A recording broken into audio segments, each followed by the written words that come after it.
Hello friends, in this video I will show you how to enable AMP in your WordPress website. So search this plugin AMP, a easier path to great page experience for everyone, powered by AMP.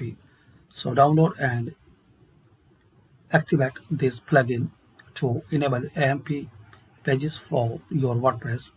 So try it, and if you have any question and if you have any error, so comment. I will try to resolve that error. So thanks for watching, and this is the basic and short video to show how to enable AMP. Just you have to install and activate this plugin and complete required process.